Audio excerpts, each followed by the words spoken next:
get started. Good afternoon, everybody. 15, 20-minute edition.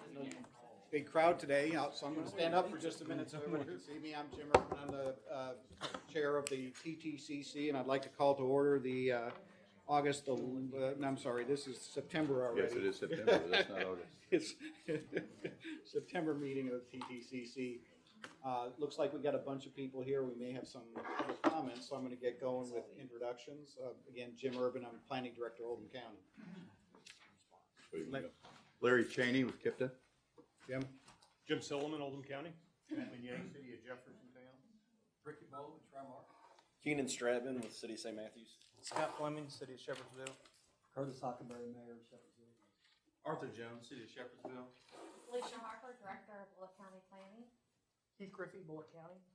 Tammy Margaret, Little Metro Public Works. Mike King, Little Metro. Aida Polk, Dodge. Craig Butler, Louisville Metro Air Pollution Control. Barry Armstrong, City of Mount Washington. Tanya Higdon, KYTC Central Office. Tom Hall, KYTC District 5 Planning. Brandon Duff, KYTC District 5 Planning. Bradley Coombs, Louisville Metro Air Pollution Control District. Jeff Miles, Ports of Indiana. Brenda Moore, Mayor of City West Houston. Jim Sherrard, Chief, City of West Beach. John Callahan with AECom.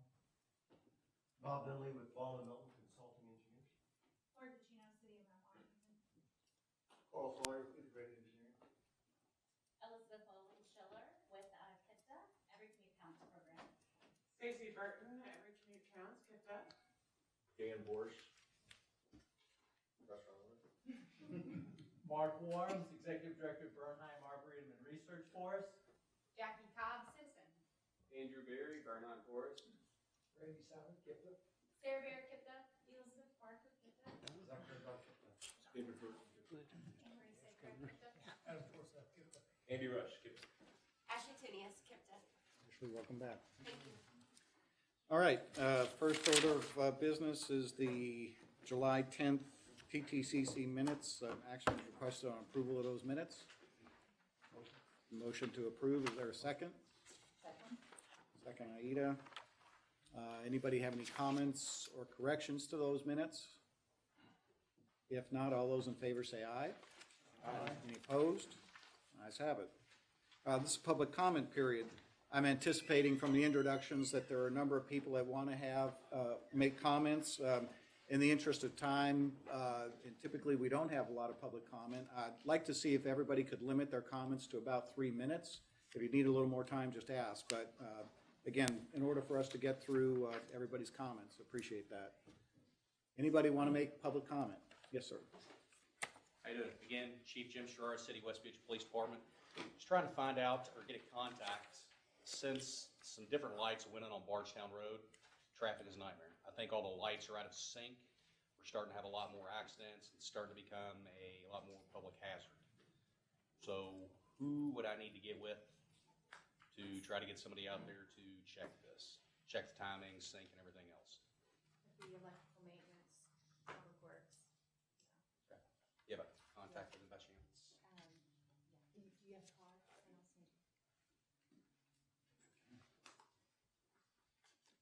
Thanks.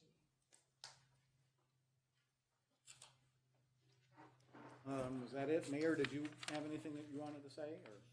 No, I'm just here in the interest of the city, since we do have such a backup of traffic and our first responders have a problem, not only the police department, but the fire also. So in the public interest, I'm here to try to get that resolved. Okay.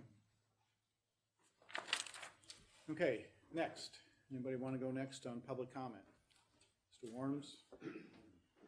Hello, everyone. I'm Mark Warms. I'm the Executive Director of Bernheim Arboretum and Research Forest. It's a real pleasure to have a moment to speak today. Bernheim is celebrating our 90th anniversary, 90 years of connecting people with nature.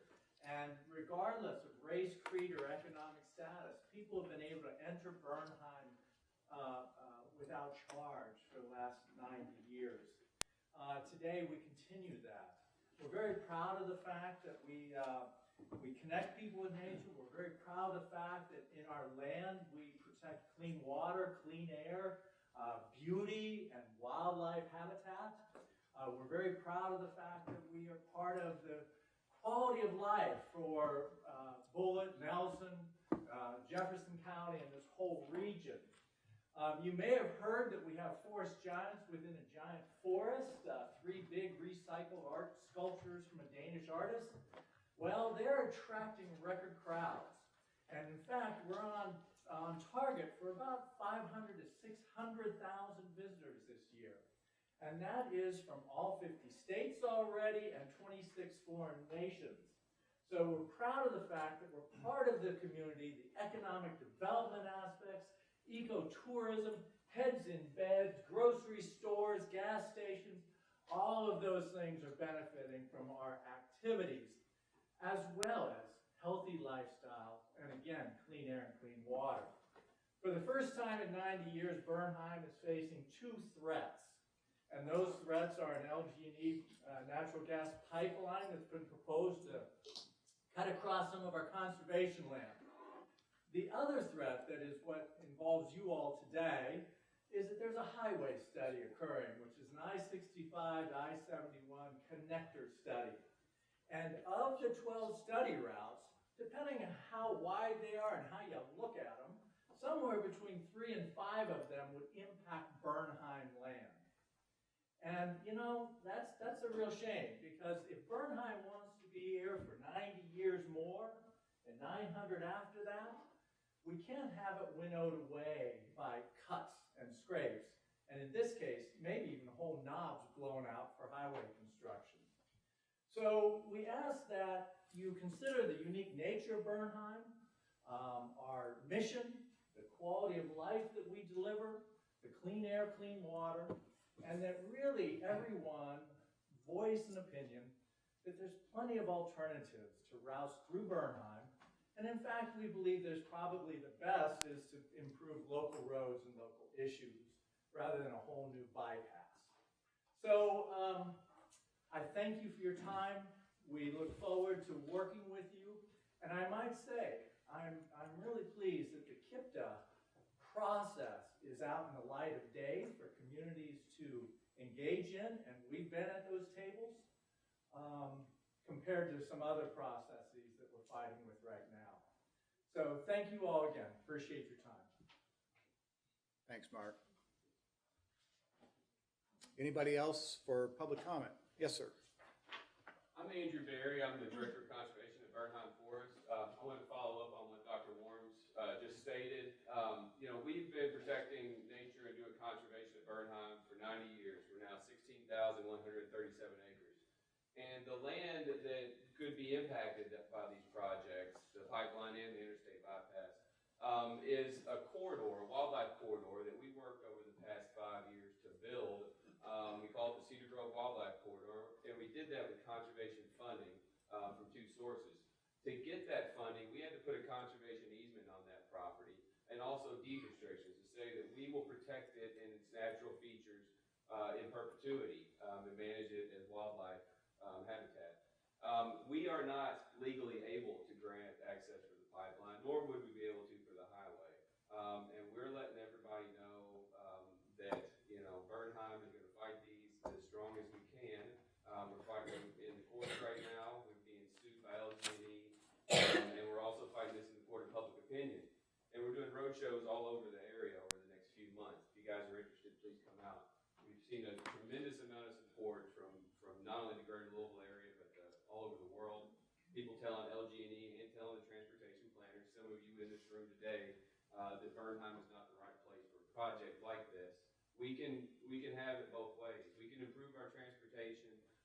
We can have good roads, but we can also have great places like Bernheim and have wildlife habitat and keep both a great place for people to live. We can do both, and I'm very confident that you all agree with us on that. Thank you for your time. Thank you.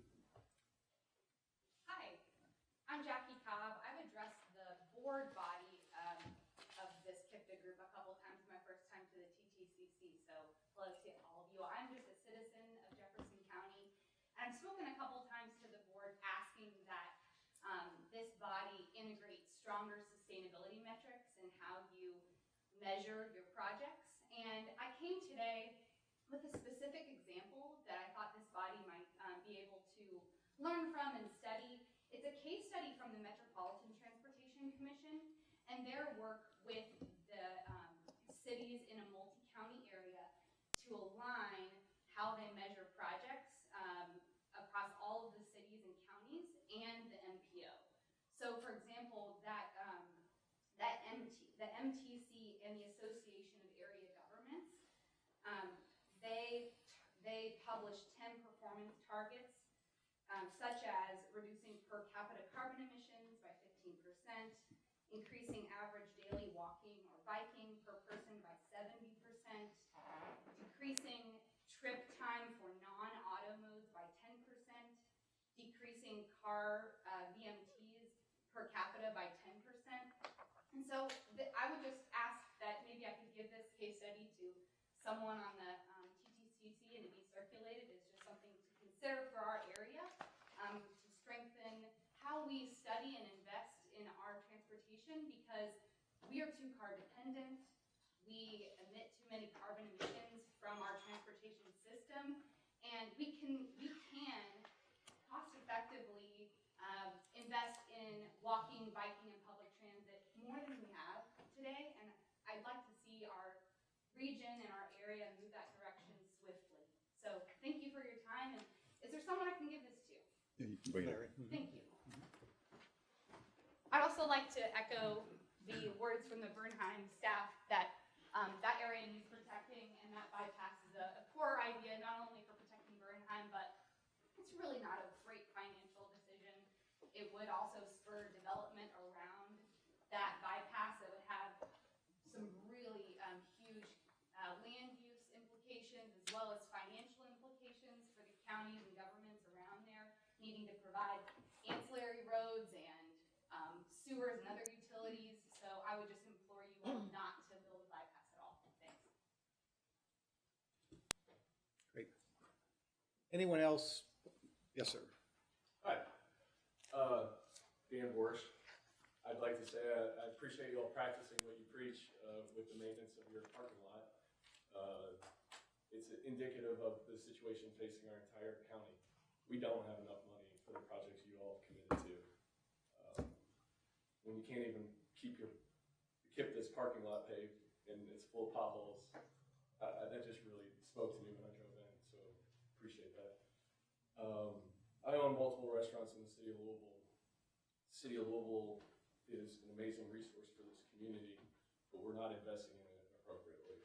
We're spending too many of our dollars out in the surrounding counties in areas that are farmland currently. And I don't see anything happening with this board to change that. And it's a huge mistake on your all's part, I believe. Starting with the low-hanging fruit of TARP. We have an antiquated route system on TARP. That's easy, low-hanging fruit that doesn't cost a ton of money. We've got to reinvest in the areas that we have. I mean, you cannot walk on in 90% of our community to get to anything. And when you do, the quality of the sidewalks, the quality of the streets are horrible. I just opened a new restaurant on Frankfurt Avenue in one of the wealthiest areas of our community, and the sidewalks are abysmal. The cars are driving down Frankfurt Avenue at 50 miles an hour.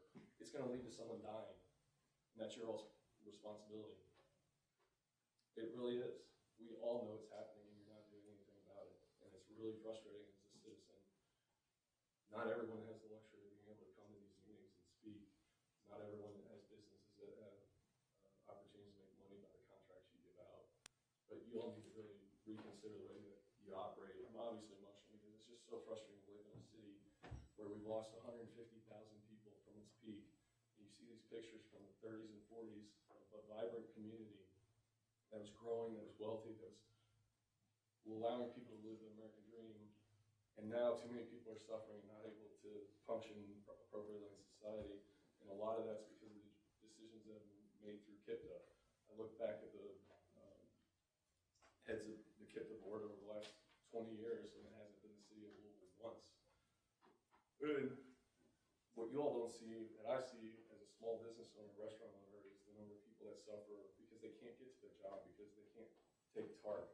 It doesn't run on a frequency-based model. They lose lose their jobs because of it. They can't get back to their kids when the emergencies arise. You can't walk anywhere, not anywhere, but there's very few places in this community where you can walk and function on a daily basis and not have to take an automobile. And that's wrong not to allow people to have that opportunity if they so choose. We've got to get away from this focus of expanding the system because we're not maintaining what we already have.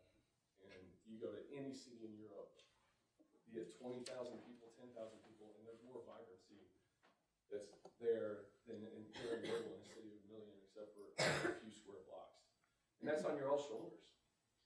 You know, if you got to go to the media behind the scenes and tell them what's really going on and where they need to look, you all as KIPTA employees need to be doing that.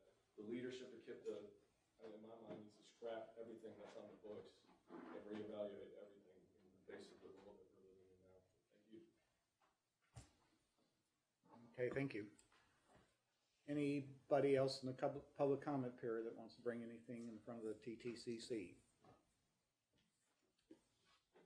Any TTCC members that might want to say something about what you've heard in public comment? Okay. I just would like to share information that we have under the Quantum Process for Improvement. You are absolutely right. We have 45 years old system. Community has changed dramatically, and so our system needs to change to follow up economic growth, jobs creation, and everything what entails. I would be happy to provide more information as well. Thank you very much. Thank you. Anything else? Okay, next item is the Transportation Policy Committee report. Larry? Yes, sir. At the July Transportation Policy Committee meeting, we had presentation on the quarterly project review of all the dedicated funding and made some changes to that. TPC approved the changes that were recommended by the TTCC. We heard an update on the MTP, which we'll hear again today as we're further along with it. For your information, August 28th, the MTP went into a conformity grace lapse period. We have a year in which to develop the new MTP. We expect to have that shortly. David will go into a schedule here in a minute about where we are with that. The Transportation Improvement Program, we talked about the update for the next update to the TIP. We'll hear some more information about that here too today. And the TPC approved the TTCC's recommendation on boosting the projects in the SHIFT process for the Transportation Cabinet for the next 6-year highway plan. That concludes the report. Great. Thanks. Any questions about Larry's report to the TPC? Sorry. Next item is every commute counts. Stacy? Hi, thank you very much. I'm going to go ahead and come on up here to the laptop. It's just a little easier. I did not make copies of the presentation. However, I did make copies of one of our report outs that hopefully will start to talk. Just pass these around. We'll just take one and pass it around. We were previously known as the Ticket to Ride program. We have been at KIPTA in its current, I guess, iteration since around, the study was done in 1998. We started with the Ticket to Ride program in 2000 in partnership with TARC. And we serve the entire 9-county KIPTA region, not just the metropolitan area. Basically, if a trip ends, a work trip ends and or begins somewhere in the 9-county area, we will help you find a ride match to get there. We also directly oversee, again in partnership with TARC, a van pool program to make that happen. Because unfortunately, TARC can't be everywhere. Just to give you a brief overview, and we actually had one of our committee members ask as I was coming in, why the rebrand, why now? Well, after hearing Ticket to Ride sung to us a lot of times at events, and people not really understanding what the name meant in terms of what we do, and our marketing agency conducted a survey, they said it's pretty good indicator that a lot lot of people don't know what you all do. And it would be a good time to make this investment now. So that's what we've done. I will say that a lot of things are also going on in the KIPTA region. A lot of governments and municipalities have goals that actually, I believe Ms. Cobb spoke about in terms of sustainability. That's becoming more and more in terms of people's mindsets, the forefront. So we have that going for us. We also have growth in and around the region. We want to make sure that people can actually get to where they need to go. And we are continuing to, as we always have, work with our community partners. For the purposes of this meeting, I wanted to, because you all are the technical group, I wanted to focus more on air quality. And the report that I handed out, I use myself as, I log my commute every day. My spouse and I are fortunate enough to work at the same location. So we commute every day, carpool usually from St. Matthews. But this is basically a year of how it impacts the region. We can produce this for anybody who regularly logs their commute with us. Whether you telecommute, which means work from home, whether you walk, bike, carpool, vanpool, take the bus, if you log those commutes, then we can provide some sort of feedback, not only to the individual person, but also we're getting ready to do some challenges. We're doing test challenges right now. We just added a new module with some folks to help promote this sort of activity, get more people logging their commute. It's kind of like that thing, if you see what kind of impacts that you're having, then you might be a little bit more likely to go, hey, yeah, I don't need to drive alone. I'll take the bus today, or I'll walk today. So as many of you already know, single occupancy vehicles are responsible for about 35%. And have quite an impact, especially in this area, on older adults and children, and those whose systems just aren't healthy enough to take it.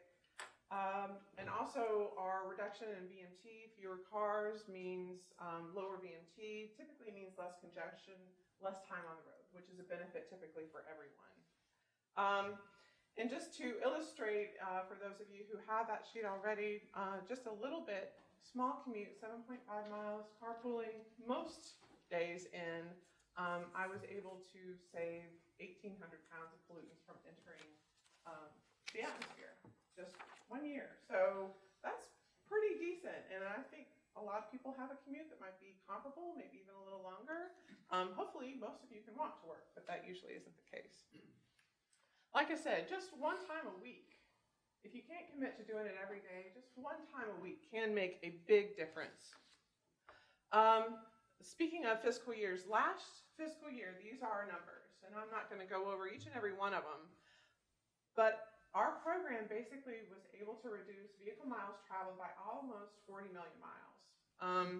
Reduction in commuting costs, almost $10 million. Those are monies that hopefully were pumped back into the local economy. Reduction in required parking spaces, over 1,800, almost 1,900. And you can see the tonnage that was saved in terms of greenhouse gas emissions. That's pretty impressive. And we're glad to have the program because it does help a lot of people get to jobs. Just to let you know, you may have seen our new vans, but not really know what or who they belong to. The van, the white van, is our old look, and the navy van is our new look.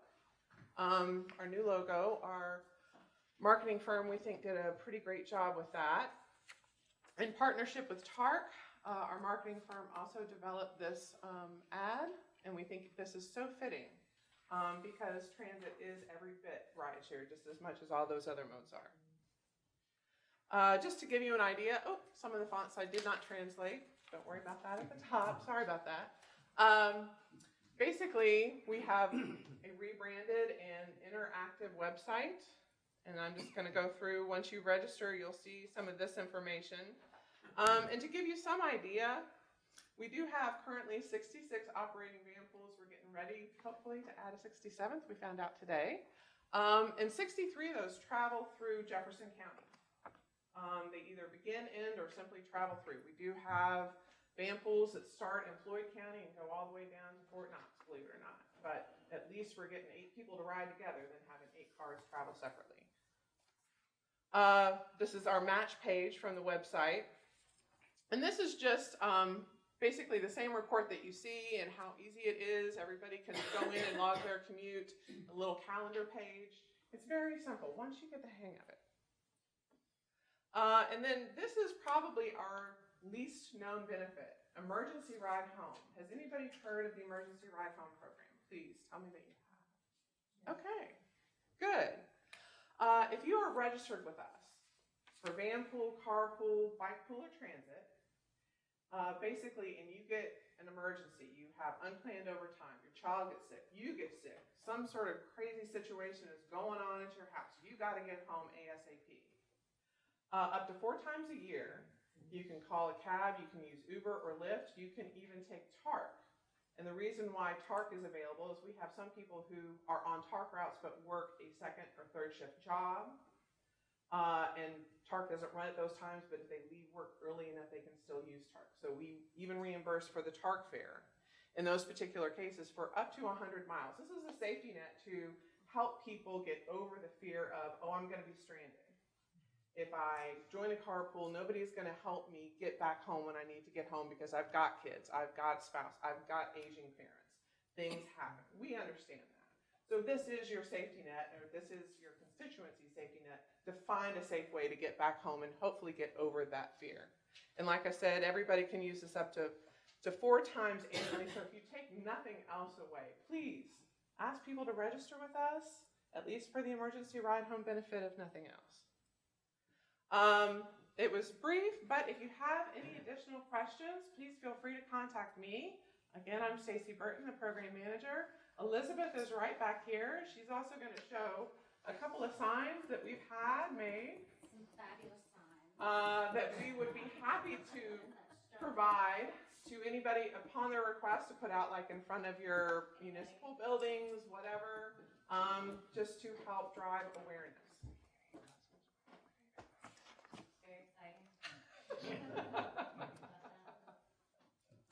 All right. Nobody's jumping on these? I mean, this is very good. You can, if you're feeling shy, you can always contact us after. No problem. Is that for any place in the region? Yes, absolutely. Okay. One day a week, I'm going to call in sick so I don't commute to work my 7 miles. Hey, that's great. You can It's still just- log that. I've been inspired by you to do that. We'd be happy to have that. I'm sure your boss would too. Thank you. Any other questions for Stacy or about the program? Thank you. Thank you. Next item, Connecting Kentuckiana Metropolitan Transportation Plan. David. Thank you very much. I just want to give you an update as to where we are with the Connecting Kentuckiana Metropolitan Transportation Plan update. We are continuing to work very hard to advance this process, and it's going pretty well. Last month, you heard from Elizabeth and Sarah about the projects that have been proposed, and you guys helped us to get those together and advance them further into the next steps of the ATP update. What I want to talk about today is the financial plan. As you may know, we are required by federal law to present a reasonable financial plan that helps us to demonstrate that it is affordable for us to advance the projects that we've identified in the MTP over the 20-year period. So that's basically what we're going to kind of talk about today, is trying to find or trying to better understand, is what we brought to you last month a reasonable plan for projects if you look at them financially. So the question is it reasonable? And we think at this point it is. Basically what we're going to look at is the anticipated federal resources compared to the estimated project costs. It's pretty basic stuff. This is at a planning level. So it's not going to be exact dollars and cents, because we're talking about 20 years in the future. And we're talking about project costs that are going to change over time. They will not stay as they are today. As we get more information, we will update those costs and get a more accurate look at what we're looking at what we're doing. We do this for Indiana and Kentucky. We look at the Indiana side of things. We look at this side of the river also. And we're going to compare the estimated project costs to the planning level resources. And what we look for is if project costs are within about 10% of what we consider to be the estimated resources that may be available as we go forward, then we're doing good. So the basics, we're going to look at the resources, we're going to look at the project costs, and then we're going to look at group project costs. And it's important to keep in mind that when we talk about the dollars that we think will be available, that is not a commitment. We are not stating that those dollars will be here throughout the life of the plan. What we are stating is that we estimate that these dollars will be available given the current scenario today. So we've tried to project forward what we think the funds that we will need to implement the projects that we've identified in the MTP, whether or not those funds will be there. And the same thing goes with the project costs. We have project costs that for projects that probably won't see the light of day for 10 or 15 years in some cases. Some projects are already already underway, but we also have projects that are out there a little bit. So those costs are going to change over time. We've tried to capture inflation rates by looking at the year of expenditure. So we compound those costs annually. But again, it's a crystal ball look. It's a this feels right kind of thing. And then we have what we call group projects, which we've been talking to you about for a while now, which is the idea of trying to recognize that there may be smaller projects that might not rise to the level of the MTP, but we need to account for when we think about our transportation plan efforts. So we'll look at the resources and compare them to the projects, and then we'll get a balance of funds that we think may or may not be left over, and we want to be within 10%. Two other pieces that we're going to develop as we go forward are the operations and maintenance side of things. How are we going to maintain the existing roadway system? How are we going to maintain the planned roadway system? So that will be a piece of this financial plan. And then the bridges project. The bridges are open and complete, but there's still a funding piece of the bridges project that's going to be going on for some time. So we are currently trying to figure out the best way for us to reflect those ongoing costs and the debt service relative to the bridges projects, and how we want to have those reflected in the MTP and in the TIP.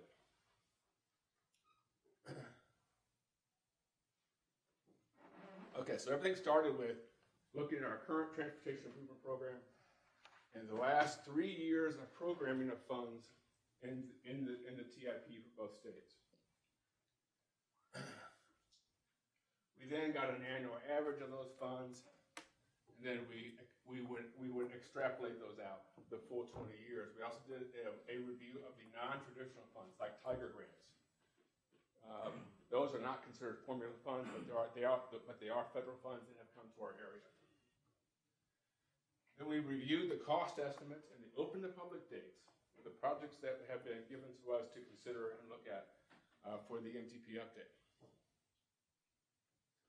And then we made the adjustments for year of expenditure, trying to look at what's the best way for us to capture inflation going forward. The project sponsors helped us a lot on the project side. We looked at the resource side and worked with the states and TARC, trying to figure out what would be a good, reasonable year of expenditure. We've used the same one that we've been using for quite some time, which is a 5% compounded annually. And then we did a first cut review of a comparison between the project costs and the anticipated resources going forward. Now, we've been talking about group projects, and I have some examples of these are the types of group projects that we've been looking forward to trying to implement as we do this. And there are certain criteria that are involved with identifying which projects might be considered group projects and which projects would not be considered a group project, would have to be the MTP. As you may recall, a group project does not have to be listed as a line item in the Metropolitan Transportation Plan. But it does have to be in the Transportation Improvement Program. So what we've done is we've set up these group projects to allow that to occur, but we have to estimate what we think we might use over the life of the plan for each of these different categories, and these are the estimates that we've come up with for both states. So we looked at the resources for Indiana and Kentucky, and we had about 1.4 billion using the first cut raw number that we took from the tip in Indiana, and then about 6.2 billion in Kentucky. When we looked at the project costs that were associated for each state, we decided it might be a good idea for us to trim the resources on the Indiana side down to about 900 million, and keep the Kentucky side at about 6.2 billion.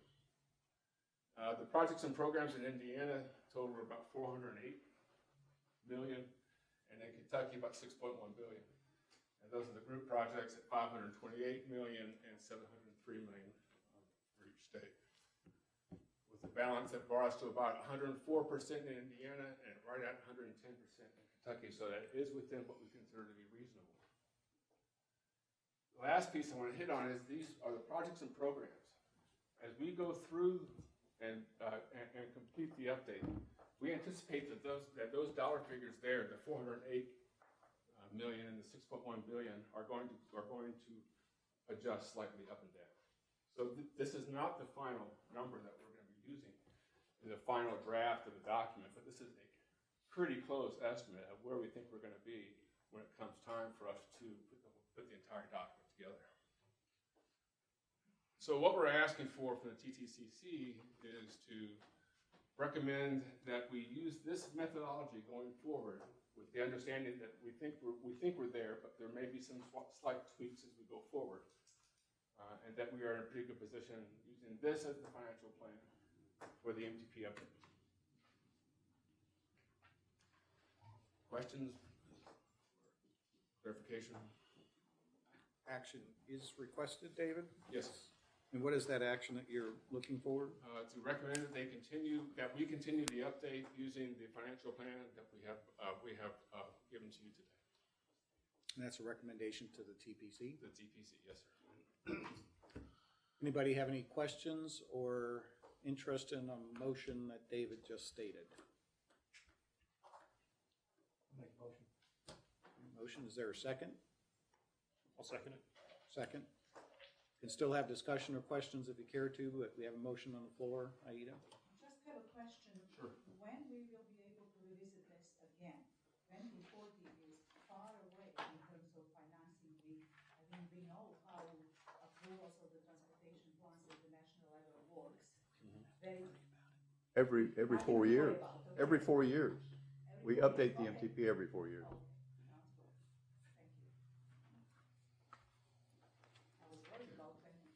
I know. I'm a little concerned about 2040 myself. Thank you. There's a motion and a second on the floor, so there are no other comments about the motion. All those in favor say aye. Aye. Any opposed? Thank you, David. Next item is complete streets. Several months ago, this committee was asked to consider putting together a complete streets working group, and we finally did meet. I chaired that briefly so that we could have the meeting, and we had a really good representation. Bullitt County was there, Oldham County, Metro, City of New Albany, Clarksville, and Jeffersonville were present. I'm thinking there was somebody else. Bullitt County. I did say Bullitt County. Anyway, after Larry had passed out information to us in advance, we read it, we discussed it, and every member of that committee agreed that we would like to see if we could advance this working group and come up with a complete streets policy for the region. So unless you have questions about that, what I'd like you all to consider is a motion to bring this to the TPC to allow a complete streets working group continue and come up with a policy for the region? So move. Motion to advance it, is there a second? Second with Tammy. Any other questions or comments about the Complete Streets policy? Again, we had a good discussion, and I think it's worthwhile for us to do locally. How is transit represented and considered as part of the? I'm sorry, I didn't. How is transit represented and considered as part of complete streets? Well, that's part of what the Complete Streets policy is all about, where it's appropriate, and there are exemptions. If there's a community that doesn't have any transit, or there's no future plans for transit, there would be an exemption, but all modes of travel are considered in the Complete Streets policy. We'll be bringing pieces of it to this group as it's developed, and we hoped that you would have been at the meeting. Either I missed something, or I would join, or assist, or delegate, but I think transit should be part of. But you had been invited, and you'd volunteered, so you will be included going forward, certainly. Let's just put it this way, you can't get out of it now. Yes. And NDOT's not represented today, but we'd also like to have representation from NDOT and KYTC. Right, so if the policy committee agrees to let us advance it, which I don't see why they wouldn't, we would use this core group that we started with, and we can add new members to it. It is an open, committee, right? I mean, we can add anybody that's interested. Yes, and keep in mind that this will be generally for dedicated funding, not necessarily for the funding outside of what we can actually control. Okay, motion and a second. All those in favor say aye. Aye. Any opposed? Ayes have it. Thank you. Ashley, the participation plan. Hi, everyone. I am Ashley Tinius. I do community outreach for the Transportation Division, and I am here to talk to you a little bit about our participation plan update. In 2014, we adopted the current participation plan that we have, and it states that it will be reviewed annually. So once a year, I come here and talk to you about what we've been doing for outreach, and it states that we updated at a minimum of every 4 years. So that's going to be this year. The KIPTA staff started working on the update in February of this year, and in March we came to the TPC and asked for a working group to be formed, got a working group formed. We met in April and in May for our working group, and then there was a little pause. So I am back from my brief maternity leave, and we are going to start our public outreach comment period September 19th, so that's next Thursday. We passed out some flyers, and I have a box of them over here. If you want them to give to your constituents, we would love that. We have a 45-day comment period, so it starts on Thursday and it ends on November 2nd. We want to have meetings in all 5 of the KIPTA counties. We want to do some really innovative outreach and try and get as much participation from the community as we can. And part of what I'm talking to you about today is asking you if we have social media posts, to please share those with your outreach person, just to let them know that we have a comment period going on, and we want to let the people in the KIPTA region know that the public participation plan is being updated and their comments are important to us. We're also going to be we're going to be doing that until November 2nd, and then the ask that I will have for you on November 13th is that you recommend to the TPC that we adopt the update.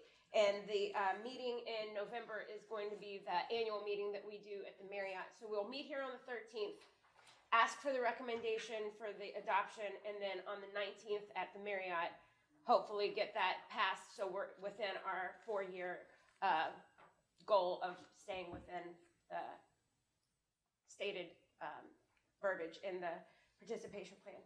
And that's all I have. Does anybody have questions? And afterwards, I can give you as many flyers as you want. We have a large box. So if you want to hand those out to people, I really wish the members of the public had stayed, because I felt like they would have been good people to give us comments. We need comments. That's the most important thing we can collect right now. Right. And I was just thinking that I should have invited them to stay to the end and even given another opportunity for public comment, because some of the subject matter appeared to be relevant, but I didn't realize that they were going to leave, so. Well, thank Thank you you. all for your time. Okay, no action is requested, so we'll go on to the next item, which is the fiscal year 2025 Transportation Improvement Plan. Yes, thank you. I just have a very brief update today on how things are going in terms of the TIP development. For those that don't know, the schedule for everything we're doing to transition from a fiscal year 2018 to 2021 TIP to a 2020 to 2025 TIP is work hand in glove with the UTP. The projects that are included in the TIP are obviously a subset of the larger Metropolitan Transportation Plan. So we're following along in terms of their schedule. Back on July 2nd, 3rd, something like that, at the very beginning of July, I sent project sponsors an email with just instructions on how to update the project information forms, which are basically the holy grail of what a project is and what it's doing and how much it costs, and sent all of those out and provided about 2 months time for those to be completed, updated with any changes, whether it's an open to public date, funding amount changed, anything like that. And I think Monday was the last day that we received PIF, so I think everyone submitted everything that we sent out there, and I appreciate all the help that you guys went through. It's a big effort, obviously, to update these forms and have the most appropriate information. We only do it every 2 years, but this is every 4 years when we do the plan update is when it really takes a little more effort. The next steps are for staff to review all of those PIFs, so we're working on that right now. After that, we'll basically create some financial summary tables similar to what David presented that'll document how much is being programmed, how much is out there for each of the fiscal funding programs, whether that's congestion mitigation air quality program or the transportation alternatives program. We'll compile all that documentation. Obviously, we'll be drafting narratives for our new TIP, and all of that will come back to you guys in December still, I think, is what we're shooting for a draft 2020 to 2025 Transportation Improvement Program, at which time it will then go out to the public for a comment period, and then we will obviously bring it back for final approval. Anyways, I just wanted to kind of give you all a brief heads up that I think we're in a good place right now. We've gotten all the information we need, and if there's any questions or comments that you might have right now, just let me know. Yes. The Department of Highways District 5 office does the majority of project inputting for this process. Absolutely. And I don't believe that the length of time we had is enough time. And I just want to make you aware of that. Okay. And we'll try to provide more than 2 months. And I guess in the future, I would like to be involved, or the district would like to be involved in the planning of the delivery of this work, because we have to plan our work around work we normally do. I just want you to know. Sure. All right. Thank you. Any other questions, comments? Well, you do have 90 some odd projects to do, right? I mean, is that? Right. Yeah, that's, when you said you have the majority of them, you got them. Yeah. Yeah, we have close to 300 MTB projects as well. Yep.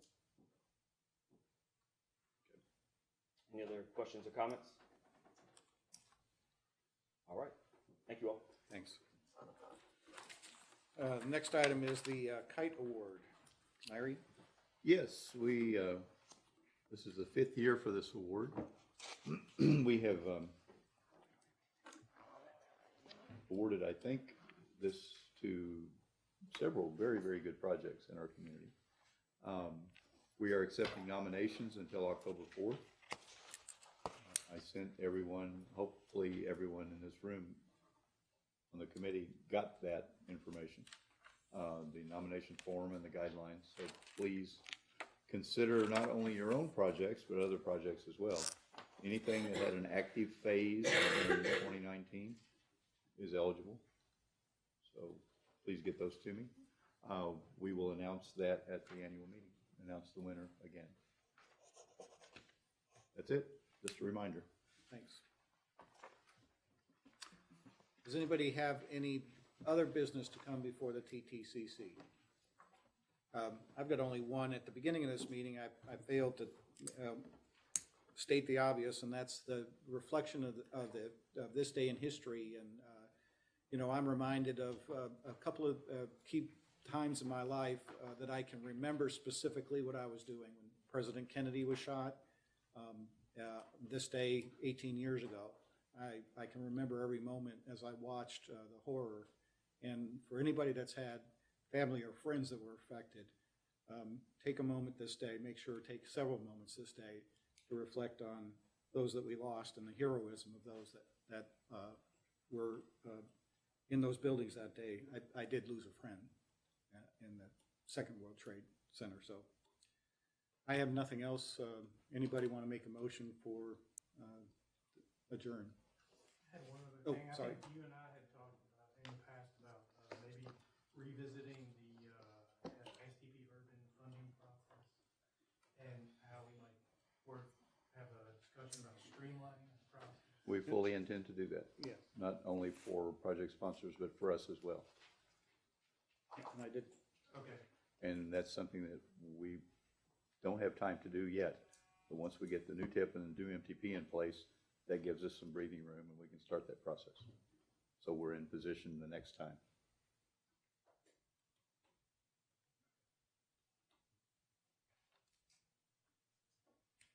Motion to adjourn.